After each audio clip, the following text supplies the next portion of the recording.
Assalamualaikum warahmatullahi wabarakatuh. Mohon izin Bapak, mohon izin Ibu, mohon izin untuk memperkenalkan diri. Nama saya Syaiful Anwar.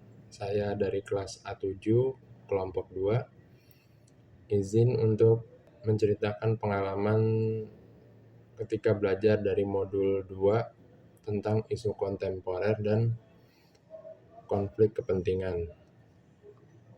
Kontemporer yang dimaksud di sini adalah sesuatu hal yang modern, yang eksis dan terjadi dan masih berlangsung sampai sekarang, atau segala hal yang berkaitan dengan saat ini. Memahami konsepsi perubahan dan perubahan lingkungan strategis.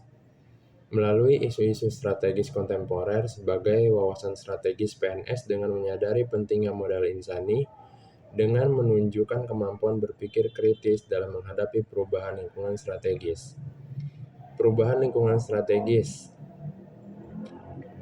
Konsep perubahan adalah sesuatu yang tidak bisa dihindari dan menjadi bagian dari perjalanan peradaban manusia. Berdasarkan Undang-Undang ASN, setiap PNS perlu memahami dengan baik fungsi dan tugasnya, yaitu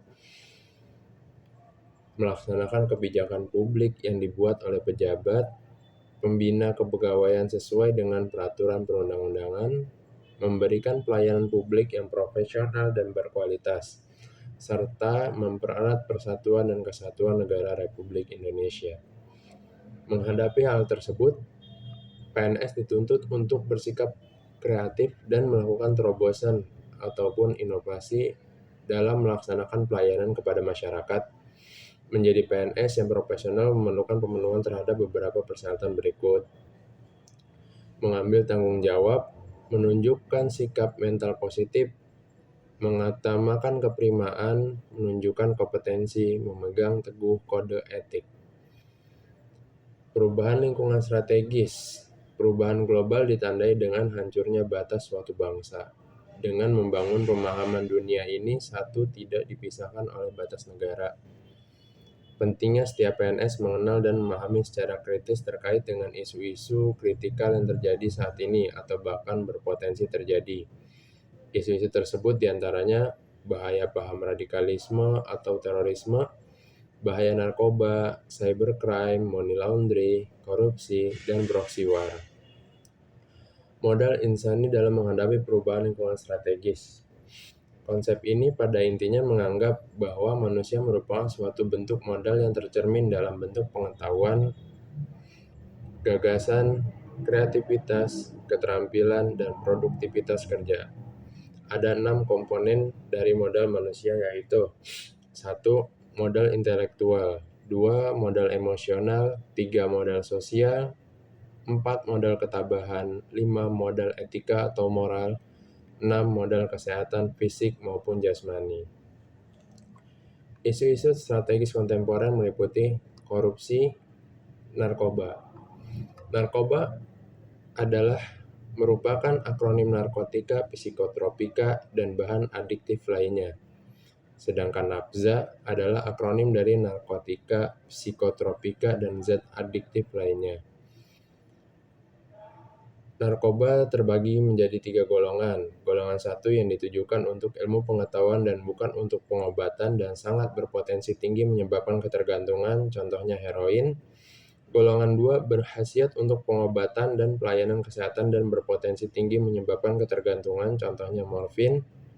Golongan 3 berhasiat untuk pengobatan dan pelayanan kesehatan serta berpotensi ringan mengakibatkan ketergantungan, contohnya kodein. Terorisme dan radikalisme. Terorisme secara kasar merupakan suatu istilah yang digunakan untuk penggunaan kekerasan terhadap penduduk sipil untuk mencapai tujuan politik dalam skala lebih kecil daripada perang. Terorisme merupakan kejahatan luar biasa yang menjadi musuh dunia karena nyawa manusia menjadi korban. Radikal dan radikalisme. Istilah radikal ini juga seringkali diidentikan dengan kelompok-kelompok keagamaan yang memperjuangkan prinsip-prinsip keagamaan serta mendasar dengan cara yang ketat, keras, tegas, tanpa kompromi. Radikalisme memiliki berbagai keragaman, antara lain 1. Radikal gagasan, 2. Radikal milisi, 3. Radikal separatis, 4. Radikal premanisme, 6. Radikal terorisme. Faktor-faktor pendorong munculnya suatu gerakan radikalisme: 1. Faktor-faktor sosial politik. 2. Faktor emosi keagamaan. 3. Faktor kultural. 4. Faktor ideologis anti kebaratan. 5. Faktor kebijakan pemerintah. Deradikalisasi merupakan semua upaya untuk mentransformasi dari keyakinan atau ideologi radikal menjadi tidak radikal dengan pendekatan multi dan interdisipliner, agama, sosial, budaya, dan selainnya. Bagi orang yang terpengaruh oleh keyakinan radikal, money laundry atau praktek pencucian uang ataupun harta kekayaan yang diputihkan atau dicuci tersebut adalah uang atau harta kekayaan yang berasal dari hasil kejahatan. Sehingga diharapkan setelah pemutihan atau pencucian tersebut, uang atau harta kekayaan tadi tidak terdeteksi lagi sebagai uang hasil kejahatan, melainkan telah menjadi uang atau harta kekayaan yang halal seperti uang-uang bersih ataupun aset-aset berupa harta kekayaan bersih lainnya. Peran-peran pencegahan praktik pencucian uang bisa dari masyarakat, pihak pelapor dan Direktorat Jenderal Bea dan Cukai, lembaga pengawas dan pengatur, lembaga penegak hukum, lembaga intelijen keuangan. Mungkin itu saja yang dapat saya sampaikan, Bapak, Ibu. Kurang lebihnya saya mohon maaf. Wassalamualaikum warahmatullahi wabarakatuh.